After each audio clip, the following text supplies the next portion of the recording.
Assalamualaikum warahmatullahi wabarakatuh. Alhamdulillahirabbil alamin.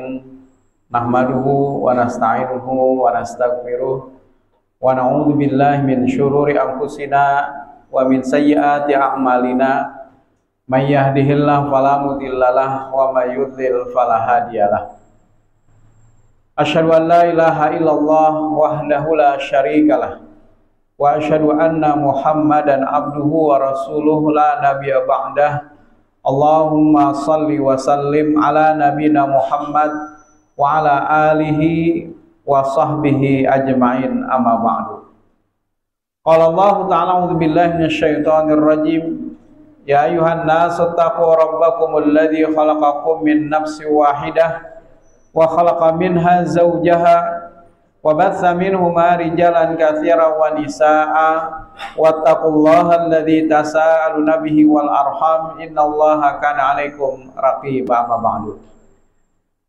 Bapak-bapak hadirin sekalian yang dirahmati Allah, puji serta syukur marilah senantiasa kita panjatkan kehadirat Allah Subhanahu wa taala atas limpahan segala nikmat dan karunia-Nya jualah, sehingga pada kesempatan di malam hari ini kembali kita bisa berhadir di majelis-majelis ilmu setelah kita tadi melaksanakan salah satu dari kewajiban kita sebagai seorang hamba, yaitu adalah melaksanakan salat berjamaah.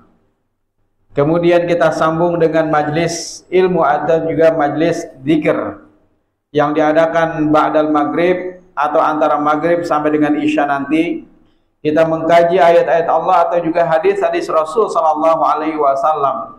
Bahkan Nabi sallallahu alaihi wasallam menjelaskan dalam beberapa hadis tentang keutamaan seseorang yang berada di majelis-majelis ilmu. Sesungguhnya mereka adalah orang-orang yang akan mendapatkan doa dari para malaikat-malaikat Allah. Kemudian mereka juga adalah orang-orang yang dibanggakan oleh Allah di hadapan para malaikat-malaikatnya yang mulia.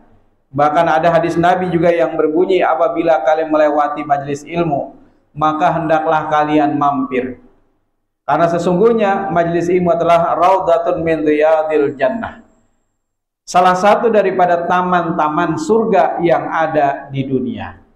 Jadi sangat rugi sekali kalau seseorang punya waktu, punya kesempatan, dia tidak bisa berhadir di majelis-majelis ilmu padahal dekat dengannya.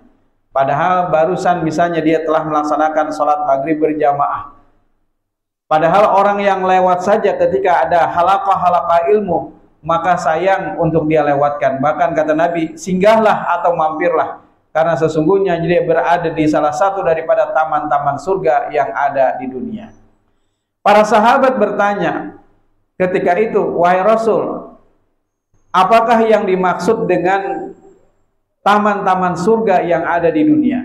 Maka Nabi SAW pun menjawab, halaqatul dzikr, yaitu adalah halaqah-halaqah zikir atau juga halaqah-halaqah ilmu. Mudah-mudahan dengan kita berada di majelis-majelis ilmu sebagai salah satu daripada taman-taman surga yang ada di dunia, maka Allah juga akan memudahkan langkah kaki kita berada di salah satu daripada taman-taman surga yang ada di akhirat kelak. Amin ya rabbal alamin. Salawat dan salam semoga senantiasa tercurah kepada Nabi kita Muhammad sallallahu alaihi wasallam beserta keluarga, para sahabat, tabi'in, serta pengikut beliau yang senantiasa istiqamah menjalankan sunnah-sunnah makbulahnya hingga akhir zaman. Bapak Ibu sekalian yang dirahmati Allah, ketika kita ingin melaksanakan ibadah salat, maka tentu kita harus menjaga kondisi. Baik itu kondisi hati kita, kondisi diri kita, termasuk juga adalah kondisi yang ada di sekeliling kita. Jangan sampai mengganggu kita ketika mengerjakan ibadah salat. Walaupun sebenarnya ketika seseorang di dalam salat, maka khinzib, ya, syaitan yang mengganggu seseorang di dalam salat, dia mewaswis seseorang di dalam salatnya. Jadi dia berupaya untuk masuk ketika orang sedang salat, bahkan ketika sebelum takbir dia lupa di mana naro kunci, Pak. Anda kunci di mana? Jadi sini kada keingatan, mencari sudah ke sana kemari. Tapi ketika baru takbir, Pak, ingat. Nah, ini adalah salah satu godaan yang diwaswiskan syaitan yang mengganggu seseorang ketika di dalam salatnya. Maka itu kita menjaga kondisi baik itu diri kita atau juga lingkungan yang ada di sekeliling kita, tempat ibadah salat kita. Bahkan kalau seandainya ngantuk, tidurlah. Kalau seandainya lapar, makanlah sebelum kita mengerjakan yang namanya salat. Nah, Bapak Ibu sekalian yang dirahmati Allah, termasuk juga adalah kondisi ketika di dalam salat kita, agar salat kita itu bisa dilaksanakan dengan khusyuk. Khusyuk itu apa, Pak?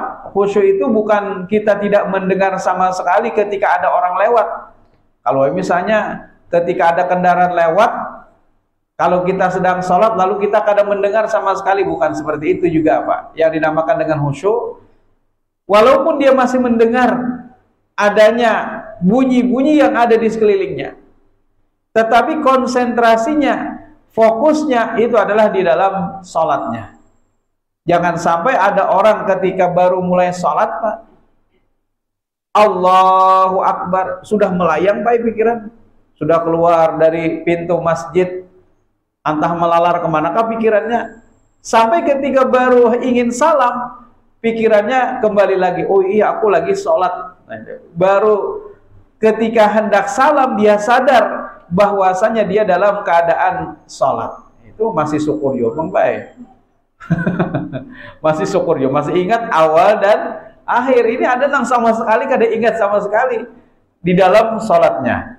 Nah, Bapak Ibu sekalian yang dirahmati Allah, termasuk juga adalah bagaimana kondisi kehusyuan kita di dalam sholat, yaitu adalah dijaga lingkungan sekitar kita. Maka itu perlu yang namanya sutrah atau juga penanda. Nah, walaupun hukum sutrah itu bukan perkara yang wajib, Pak. Nah, pada kesempatan di malam hari ini kita akan memahami apakah yang dimaksudkan oleh Nabi di dalam hadis-hadisnya ketika berbicara tentang sutrah. Nah, jangan sampai kita salah paham, gagal paham di dalam memaknai sutrah. Seolah-olah yang namanya sutrah itu adalah ada sesuatu yang kita letakkan di hadapan kita. Bahkan pada akhirnya ada sebagian orang yang maulah beristilah, kayu. Wah, jadi seperti nisan, diulah sidin kayu. Ini bahkan dibagi-bagikan ke masjid-masjid. Apa? Oh, ternyata jasidin ini adalah sutrah, supaya ketika orang sholat diletakkan di hadapannya. Nah, kita akan bahas pada kesempatan di malam hari ini sutrah yang seperti apa yang dimaksudkan Nabi. Jangan sampai kita gagal paham di dalam memaknai yang namanya sutrah hanya secara tekstual. Bab sutratil musalli. Jadi bab tentang sutrah bagi orang yang sholat. Walaupun hukum sutrah itu tidak mesti wajib, Pak. Misalnya ketika tidak ada orang yang lalu lalang, maka tanpa sutrah pun tidak mengapa. Jadi sutrah itu hanya sebagai penanda agar bisa menghindarkan seseorang melewati orang yang sedang sholat karena ada penandanya. Nah, pertama adalah an Abi Juhaim bin Harith radhiyallahu an qala Rasulullah sallallahu alaihi wasallam law ya'lamul mar'u baina yadayil musalli madza alaihi minal itsm. Kalau sekiranya orang mengetahui tentang dosa ketika melewati orang yang sedang sholat. Jadi kalau sekiranya orang mengetahui tentang dosanya melewati orang yang sholat, melewati di sini maksudnya adalah melewati batasan ketika kita sujud. Nah, jadi mana batasan ketika sujud? Nah, itu jangan sampai dilewati. Lakana ayyaqifa arba'ina khairan lahu min ayyamurra baina yadayhi. Jadi kalau sekiranya kata Nabi orang mengetahui tentang dosa melewati orang yang sedang sholat, maka baginya menunggu 40, ada yang mengartikan 40 tahun, ada juga yang mengartikan 40 hari, ada juga yang mengartikan 40 waktu. Menunggu baginya 40, taruhlah 40 hari paling ringan. Itu lebih baik daripada dia melewati orang yang sedang sholat. Hadis riwayat muttafaq alaih atau Bukhari dan Muslim. Nah, itu pertama, Pak. Jadi lebih baik kita menunggu, bahasanya ini seperti majas apa, Pak? Metafora, ya kan? Wajahmu seperti rembulan. Padahal rembulan sakanya baik kusam yang namanya rembulan. Rembulan itu kan dari jauh aja baik. Ketika seorang suami memuji istrinya, wajahmu seperti rembulan. Nah, jadi bahasa kitanya mungkin berlebih-lebihan. Nah, tetapi maksud daripada hadis ini bukan berlebih-lebihan. Maksudnya adalah agar seseorang berhati-hati. Jadi lebih baik baginya menunggu 40 hari atau juga 40 waktu atau 40 tahun dibandingkan dia melewati orang yang sedang sholat. Jadi ini maksudnya adalah menguatkan agar kita perlu waspada, jangan sampai melakukan perbuatan yang demikian. Nah, kemudian hadis yang kedua, wa an Aisyata qalat su'ilan Nabi sallallahu alaihi wasallam. Dari Aisyah, ia pernah berkata, Nabi sallallahu alaihi wasallam pernah ditanya fi ghazwati Tabuk, ketika dalam peperangan Tabuk, an sutratil musalla, tentang sutrah bagi orang-orang yang sholat. Seperti apa?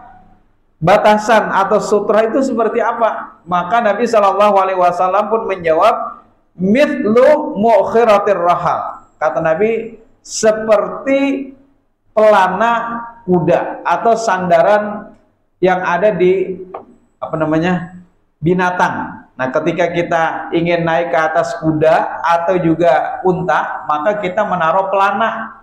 Nah, jadi paling tidak taruh pelana di depan ketika kita hendak sholat, Pak. Nah, kenapa disebutkan pelana? Karena ketika itu benda inilah yang memang ada di sekitar Nabi dan para sahabat, Pak. Kalau seandainya bahari bisa jadi taruhlah handphone, bisa jadi bahaya. Kalau jika bahari itu ada handphone, bisa jadi taruhlah handphone di depanmu ketika sholat. Maksudnya apa? Sebagai penanda. Tapi karena zaman dulu yang ada di sekitar Nabi hanya pedang, tongkat, anak panah, termasuk pelana, maka Nabi pun menyebutkan walaupun semisal dengan pelana kuda. Jadi kita juga tidak mengartikan hanya secara tekstual. Timbul pusing mencari pelana kuda. Pengurus masjid karena tekstual memahami hadis ini. Ini sidin becarian pelana kuda di mana orang berjual kada.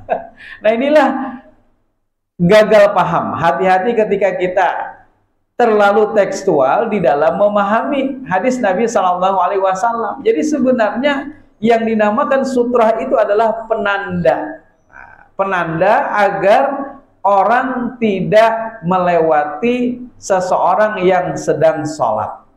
Apakah Pak? Nah, menjadi penanda. Nah, kalau sekarang sudah ada sajadah, sudah ada karpet, maka sebenarnya yang dinamakan dengan sutrah itu adalah ini.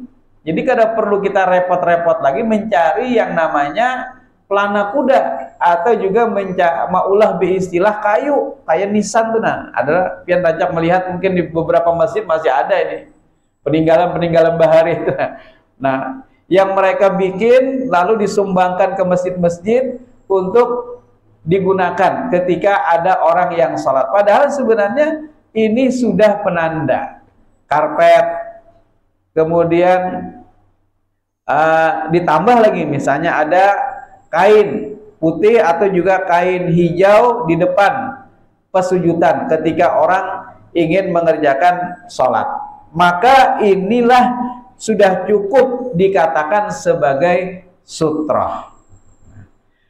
Kemudian wa'an Sabrah bin Ma'bad al-Juhani qala Rasulullah sallallahu alaihi wasallam, liyastatir ahadukum fis shalah, hendaknya kalian membuat sutroh atau juga penanda ketika seseorang sholat, walau bisahmin, walaupun hanya sebatang anak panah. Jadi karena benda pada saat itu yang mereka bawa anak panah, kemudian tadi pelana kuda, maka itu sudah memang digunakan apa saja yang ada di sekitar, maka gunakanlah itu sebagai penanda. Apalagi kan yang namanya orang sholat ketika dulu tidak ada masjid, ketika misalnya Nabi dalam peperangan, ketika Nabi dalam safar, ada kayak kita, wah ini bang baik kau aja menjumpai masjid ketika kita safar, di mana-mana ada masjid. Kalau bahari ketika mereka berada di suatu tempat dalam persinggahan dan waktu sholat tiba, maka disitulah mereka sholat. Nah, tidak ada semacam karpet kayak kita, maka mereka menjadikan apa yang bisa dijadikan sebagai penanda, walaupun kata Nabi walau bisahmin, walaupun itu adalah hanya berupa sebatang panah. Nah, sebatang panah. Timbul Pak tadi memahami hadis ini secara tekstual, sidin beristilah membawa panah dan busurnya. Kenapa pian membawa panah dari rumah? Ya sidin, karena aku sholat sunat supaya aku andak di muka. Karena dalam hadis Nabi tadi mengatakan tarolah liyastatir, bersutrohlah. Nah, taruhlah sutroh ketika seseorang sholat walaupun hanya dengan sebatang yang namanya anak panah. Istilah sidin membawa busurnya, lawan busurnya lagi baik. Nah, Bapak Ibu sekalian yang dirahmati Allah, kemudian wa an Abi Dzar al-Ghifari radhiyallahu an qala Rasulullah sallallahu alaihi wasallam, yaqta'u salatar rajuli muslim idza lam yakun baina yadayhi mithlu mu'khiratir rahal al-mar'ah wal himar wal kalbul aswad. Terputus. Nah, terputus. Asal kata qata'a yaqta'u, itu sebenarnya memotong. Nah, memotong atau terpotong, tapi maksudnya adalah terputuslah sholat seseorang kalau seandainya dia tidak menaruh sutroh di depannya ketika yang lewat itu adalah pertama siapa? Al-mar'ah, wanita. Yang kedua adalah wal himar, keledai. Jangan kedelai malah, ini keledai. Kemudian yang ketiga adalah wal kalbul aswad, yaitu adalah anjing hitam. Nah, ini juga di dalam memaknai hadis ini, Pak, tidak bisa kita secara tekstual. Karena apa? Karena di sini disebutkan al-mar'ah, perempuan. Jadi kalau yang lewat itu perempuan di hadapan kita yang sedang sholat, maka terputus sholat kita. Batal sholat kita. Apakah demikian pemahamannya? Berarti tidak adil Islam kan? Hanya mengatakan perempuan saja ketika dia melewati seseorang yang sedang sholat, maka terputus sholatnya. Nah, disinilah kita harus juga mendalami makna yang terkandung di dalam hadis ini, Pak. Sebagai contoh misalnya, Islam itu sebenarnya begitu adil meletakkan posisi dalam kewajiban antara laki-laki dengan perempuan itu sama, Pak. Misalnya tentang sholat, gerakannya itu tidak ada yang berbeda. Termasuk juga adalah ketika seseorang melakukan amal saleh, baik laki-laki maupun perempuan, maka kedudukannya sama. Jadi kalau kita memaknai hadis ini hanya perempuan saja, seolah-olah kada adil, Pak.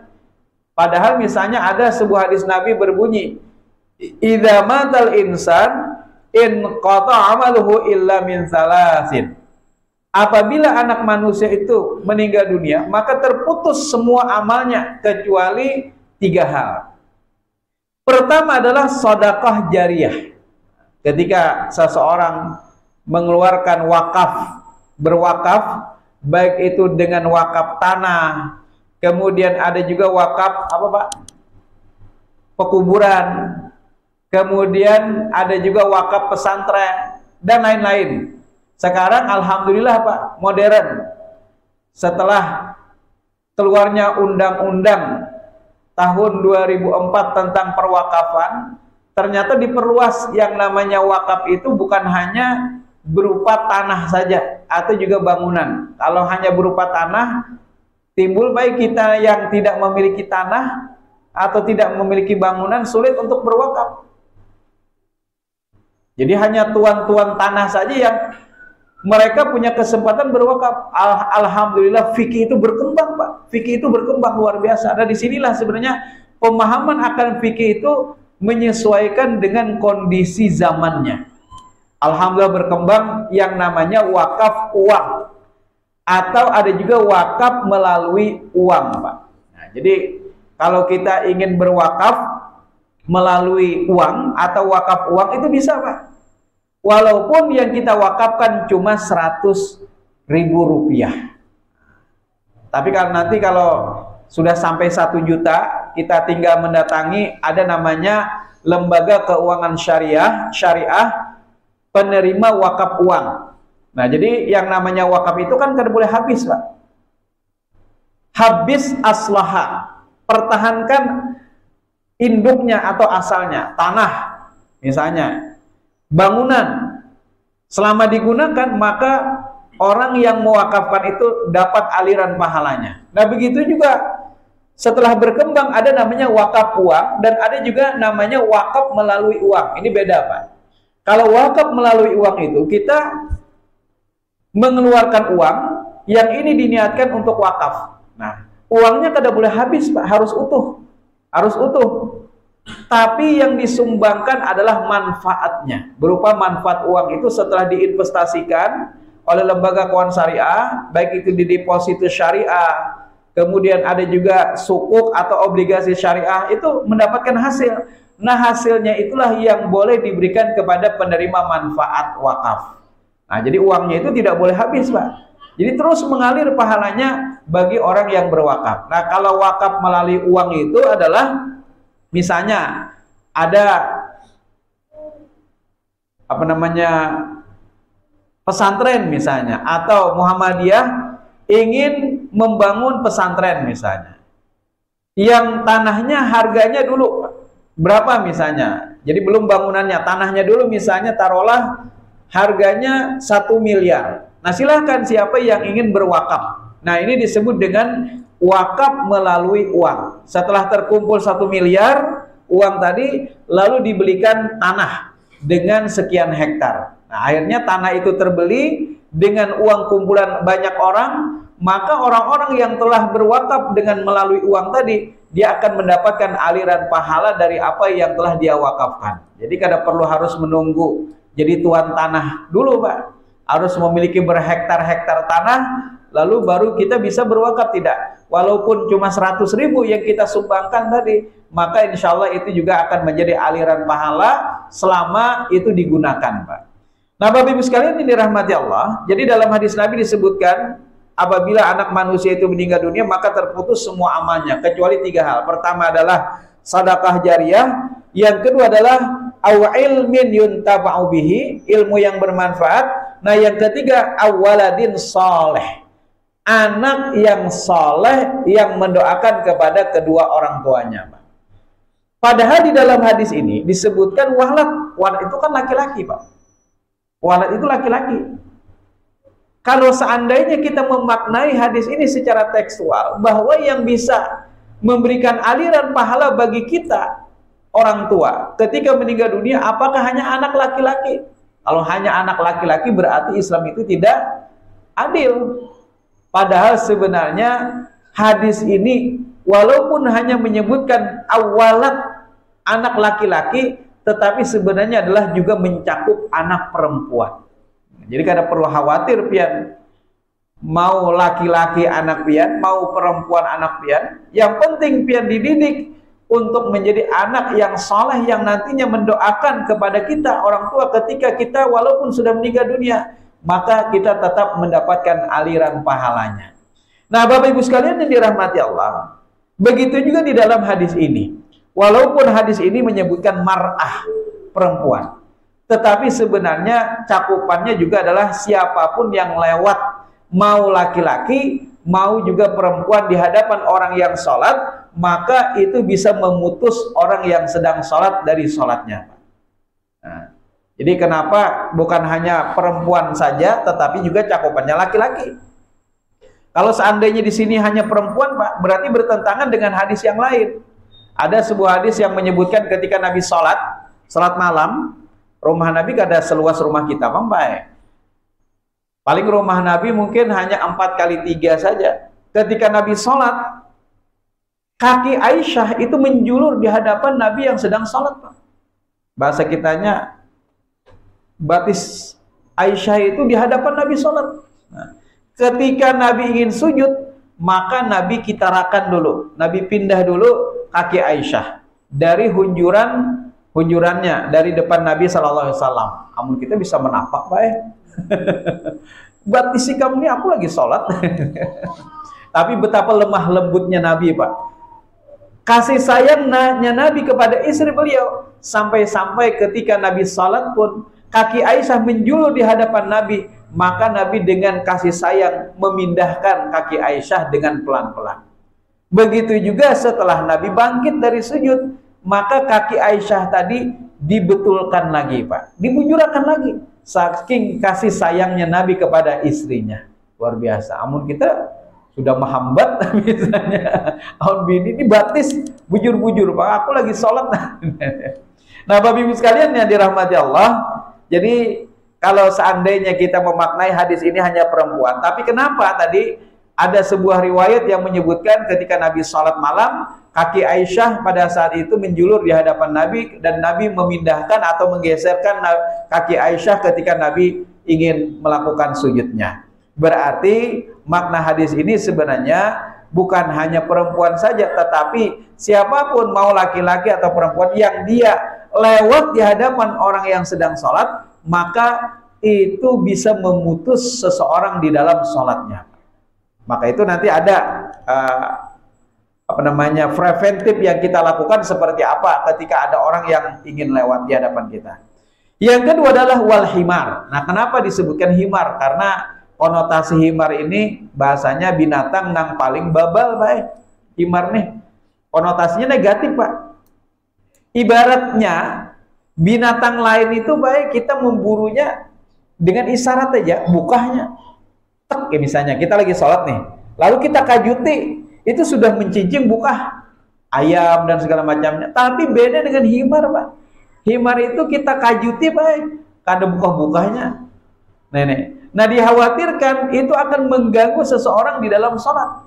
Bahkan juga dia bisa juga membuang kotorannya ketika di hadapan orang yang sedang sholat. Jadi itu ada kemungkinan karena memang himar ini adalah binatang yang paling sulit untuk diusir. Nah, kenapa tidak membatalkan sholat walaupun ada himar di hadapan kita, asalkan dia tidak mengganggu tadi? Karena di zaman Nabi pun ada seseorang yang membawa keledainya ketika sholat bersama Nabi SAW. Jadi ketika itu dia bersolat berjamaah bersama Nabi dan dia memiliki himar atau juga memiliki keledai ketika itu. Nah, yang ketiga adalah wal kalbul aswad, yaitu adalah anjing hitam. Apa itu anjing hitam? Al kalbul aswad syaitan. Nah, jadi yang dinamakan dengan kalbul aswad atau juga anjing hitam itu adalah syaitan. Nah, karena syaitan ini sering mewaswis seseorang, mengganggu seseorang di dalam sholat, maka dia berupaya bagaimana caranya agar seseorang putus di dalam sholatnya, yaitu dengan cara tadi, dengan cara menyuruh orang agar lewat di hadapan orang yang sedang sholat. Jadi dia berupaya untuk bisa mengganggu. Nah, Bapak Ibu sekalian yang dirahmati Allah, kemudian selanjutnya adalah Wa an Abi Sa'id Al-Khudri radhiyallahu an qala Rasulullah sallallahu alaihi wasallam, "Idza shalla ahadukum ila syai' yasturuhu minan nas." Apabila salah seorang di antara kalian salat, maka hendaknya dia menjadikan sutrah atau penanda atau penghalang dari orang-orang yang akan lewat. Fa arada ahadun ayyajtaza baina yadayhi fayadfa'hu. Nah, kalau seandainya ada orang yang tetap ingin lewat, Pak. Nah, jadi yang namanya ketika larangan tentang orang yang lewat itu adalah ketika sholatnya sendirian, Pak. Jadi kalau kita sedang sholat sendirian atau sholat sunat, maka disitulah sebenarnya larangan lewat di hadapan orang yang sedang sholat. Tapi kalau seandainya yang kita kerjakan itu sholat berjamaah, Pak, asalkan dia tidak lewat imam, maka seseorang masih boleh melewati orang yang makmum. Nah, misalnya begini, Pak, ketika bulan Ramadan sholat tarawih penuh, biasanya penuh. Ternyata ada di pojok sana yang masih kosong 2. Ini ada jamaah lagi menunggu, Pak. Sementara orang sudah sholat isya, mulai sholat isya. Sementara masih ada 2 lagi shop yang masih kosong. Kalau kita biarkan, maka ini tentunya menjadi ketidaksempurnaan kita di dalam sholat berjamaah. Nah, bagaimana caranya? Caranya adalah orang di luar tadi, dia boleh melewati orang yang sedang sholat untuk menutupi shop yang kosong. Itu boleh hukumnya, Pak. Yang kada boleh itu kalau dia melewati imam. Imamnya sholat berjamaah, itu yang tidak boleh. Lagian buat apa melewati imam lah? Bisa langsung ke sana aja nih melewati imam misalnya ini. Jadi sebenarnya yang dilarang itu adalah ketika dia melewati imam. Tapi beda halnya kalau dia melewati makmum. Nah, itu kalau sholatnya berjamaah. Begitu juga misalnya ada di antara pian kebetulan kentut, misalnya takantut di muka. Jaka ini berbunyi, baik. Nah, terpaksa jadi jaka kada berbunyi ditaruhkan jadi, nah tentu jangan, baik. Ini tentunya tidak boleh seseorang yang dia batal lalu dia tetap berdiri di dalam sholatnya. Dia harus membatalkan sholatnya, wajib membatalkan sholatnya. Jangan sampai dia meneruskan sholatnya. Rupanya sidin pilek, baik, tapi kanan mengiri bepicik hidung. Jadi benar, karena mencium. Nah, jadi ketika seseorang batal di dalam sholat, maka dia wajib menghentikan sholatnya.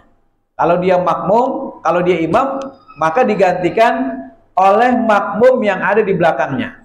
Jadi dia langsung keluar di dalam sholat. Kalau dia imam maka yang di belakang akan maju ke depan menggantikan menjadi imam. Kalau seandainya kada paham-paham juga, Pak, bingung nih. Masing-masing kadang hendaknya maju, padahal imam sudah batal. Maka imam tadi boleh menarik salah satu untuk maju ke depan. Itu hukumnya diperbolehkan. Misalnya tadi sudah imam batal kan, rupanya kada dalam waninya maju. Maka daripada sholat berjamaahnya bubar, ya sudah, imam menarik salah satu di antara jamaah untuk mengimami. Nah, jadi misalnya tadi ada yang batal di antara kita makmum, maka dia harus membatalkan sholatnya. Nah, yang kedua, Pak, apakah dia tetap berada di tempatnya menunggu sampai orang selesai di dalam sholat berjamaah? Tidak, Pak. Dia wajib untuk keluar agar apa? Agar jangan sampai ada celah yang kosong. Jadi kalau dia biarkan saja batal, kemudian dia duduk misalnya, maka celah kosong nih. Dia wajib untuk keluar untuk mengambil air wudhu. Sementara yang samping-sampingnya agar merapatkan soft. Jadi jangan dibiarkan kosong, yang samping-samping berarti merapatkan. Nah, bagi orang yang batal tadi, dia wajib keluar. Dari mana keluarnya? Kalau seandainya ada 2 pintu, misalnya samping dan belakang, maka menurut tarjih lebih baik dia memilih yang belakang. Jadi dia bisa menyela-nyela bagian daripada samping-samping orang yang sedang sholat. Tapi kalau seandainya tidak ada pintu yang kita bisa keluar dari belakang, ya sudah dari depan Pak, tidak mengapa. Lewati saja orang yang sedang sholat ketika itu, jangan pian halangi malah. Timbul nang kada paham mau menghalangi, wajar. Padahal jasidin aku hendak berwudu, kenapa kemalangi? Nah ini tentu ketidakpahaman di dalam sholat berjamaah. Jadi biarkan saja dia. Cuma yang lewat ini juga jangan petantang petenteng, malah mentang-mentang boleh, lalu sidin bekacak pinggang lewat, nah misalnya jangan. Jadi tentu juga dengan sopan santun dia lewat. Nah, jadi jangan juga misalnya mentang-mentang boleh melewati orang yang sedang sholat berjamaah, lalu dia buka-buka misalnya lari, apa mungkin ya segala macam lah. Jadi dia harus juga menjaga kesopanan ketika melewati orang yang sedang sholat ketika itu. Nah, Bapak Ibu sekalian yang dirahmati Allah, fa'in aba. Jadi kata Nabi, kalau ada orang yang ingin lewat, maka sudah kita tadi menaruh penanda atau penghalang. Tapi kalau ada tetap orang yang masih lewat, maka halangi. Halangi. Jadi tahan orang tersebut. Fa'in aba, kalau seandainya dia tidak mau Pak, tidak mau, tetap dia hendak lewat juga baik. Kita lagi salat sunat misalnya nih. Rupanya ada orang nang lewat baik, kita tahani sudah, sekali sini tetap memaksa lewat. Maka apa kata Nabi? Falyuqatilhu. Nah, sebenarnya makna secara bahasa qatala yuqatilu itu artinya membunuh baik. Cuma bahaya kalau hadis ini diartikan secara tekstual. Maka bunuhlah, nauzubillah. Timbul di masjid berbunuh-bunuhan. Ini kan salah paham di dalam mengartikan hadis Nabi. Jadi walaupun di dalam hadis Nabi ini disebutkan fa'in aba, kalau seandainya dia tidak mau, falyuqatilhu, maka hendaknya qatala tadi bunuh sebenarnya, tetapi jangan dimaknai hadis ini secara tekstual lalu dia membunuh orang yang mau lewat. Oh itu nauzubillah, malah bahaya nih kalau seandainya diartikan hadis ini secara tekstual. Maksudnya apa sebenarnya? Maksudnya adalah hendaknya engkau tahan dengan sekuat tenagamu. Itu sebenarnya. Jadi makna fal yuqatilhu itu bukan setiap ada orang yang lewat bunuh misalnya, nauzubillah. Setiap ada orang yang lewat bunuh. Jadi mengartikan hadis secara tekstual itu bahaya juga kalau kita keliru. Jadi maksud daripada hadis ini adalah hendaknya kita menahan dengan sekuat tenaga kita ketika ada orang yang tetap memaksa untuk lewat. Fa innama huwa syaiton, karena sesungguhnya dia adalah syaiton. Nah, tapi jangan pian padahkan sidin syaitan malah timbul karena pada saat sidin lewat ikamnya syaitan timbul berkelahian baik gara-gara itu aja. Maksudnya apa? Perbuatannya itu mirip dengan syaitan yang sering mewaswis seseorang di dalam sholat, mengganggu seseorang di dalam sholat. Itu sebenarnya yang dimaksudkan dalam hadis Nabi SAW ini. Hadis riwayat muttafaq alaih atau juga Bukhari dan Muslim. Fa inna ma'ahul qarin. Nah, karena sesungguhnya dalam diri orang itu ada qarin. Nah, maka itu ada qarin, tapi beda dengan apa ini Pak? Ada nang ini anak muda. Oh khodam itu ini parah banget baik. Jadi ada macam-macam khodam ini. Jadi qarin itu ada dua. Qarin itu asal kata daripada teman dekat. Maksudnya sahabat dekat, orang yang dekat dengan kita, yaitu adalah malaikat dan juga jin. Nabi SAW pernah ditanya, apakah juga terhadap dirimu wahai Rasul? Ya, juga ada pada diriku, tetapi Allah menundukkannya sehingga dia senantiasa berada dalam kebaikan. Nah, kalau kita malaikat itu mengarahkan kepada hal-hal yang baik, sementara qarin yang jin itu mengarahkan kita pada perbuatan-perbuatan maksiat. Jadi bahasa kitanya mungkin ada bahasa qalbu, ada hati nurani. Kadang-kadang mengarahkan kepada kebaikan, malah itu malaikat. Kadang-kadang qarinnya mengarahkan kepada keburukan atau maksiat, itu adalah jin, Pak. Nah, jadi yang ada dalam diri manusia, qarin. Nah, Bapak Ibu sekalian yang dirahmati Allah, jadi kita berupaya untuk bisa senantiasa minta perlindungan kepada Allah Subhanahu wa taala dari ajakan-ajakan qarin yang mengarahkan kepada keburukan atau juga kemaksiatan. Wa an Abi Hurairah anna Rasulullah sallallahu alaihi wasallam di kita bilang qala idza shalla ahadukum falyaj'al tilqa'a wajhi syai'an. Apabila kalian ingin mengerjakan salat, maka hendaknya kalian menjadikan ada sesuatu sebagai penghalang atau juga sutrah di hadapannya. Fa illam yajid, apabila kalian tidak menemukan, falyansib asa, maka tancapkanlah tongkat. Bahari itu Masjid Nabi tanah bae nyaman ya menancapkan tongkat. Amun wah ini kita teh hal kayak apa menancapkan tongkat, sidin istilah membawa tongkat. Jadi sidin ini kena aku jadikan sebagai sutrah. Kayak apa menanjak tongkat sidin. Jadi yang dimaksudkan ini adalah apa yang ada ketika itu, ya ada tongkat yang digunakan. Fa'il lam yakun. Nah, ini lanjutannya lagi, Pak. Apabila tidak ada, nah apa kata Nabi? Falyakhud khattan. Maka hendaknya gariskan satu garis. Nah, jadi garis pun itu sebenarnya sudah menjadi penanda. Jadi luar biasa sebenarnya Nabi sudah memperkirakan tentang bagaimana kehidupan kita ke depan yang kita saat ini. Jadi Nabi justru tidak mengatakan wajib menggunakan benda-benda yang ada digunakan ketika itu. Bahkan tadi Nabi menyebutkan falyakhud khattan, maka garislah satu garis. Ya, karena saat ini kita sudah ada sajadah sebagai penanda, karpet sebagai penanda, maka ini sebenarnya sudah cukup untuk dikatakan sebagai bagian daripada penanda atau penghalang atau juga sutrah. Jadi jangan kita membuat-buat sesuatu yang pada akhirnya kita memberat-beratkan diri dengan melakukan sesuatu yang justru tidak juga sesuai dengan apa yang dimaksudkan oleh Nabi Shallallahu Alaihi Wasallam. Demikian mungkin yang bisa saya sampaikan karena waktu juga, mudah-mudahan bermanfaat bagi kita di dalam memahami makna sutrah atau juga penghalang yang bisa kita gunakan agar tidak mengganggu kita ketika ada orang-orang yang ingin melewati seseorang yang sedang sholat. Maka gunakanlah ada penanda. Kalau sekarang alhamdulillah sudah ada sajadah atau karpet, maka inilah yang dinamakan dengan bagian daripada sutrah. Subhanakallahumma wa bihamdika asyhadu an la ilaha illa anta astaghfiruka wa atubu ilaik. Wassalamualaikum warahmatullahi wabarakatuh.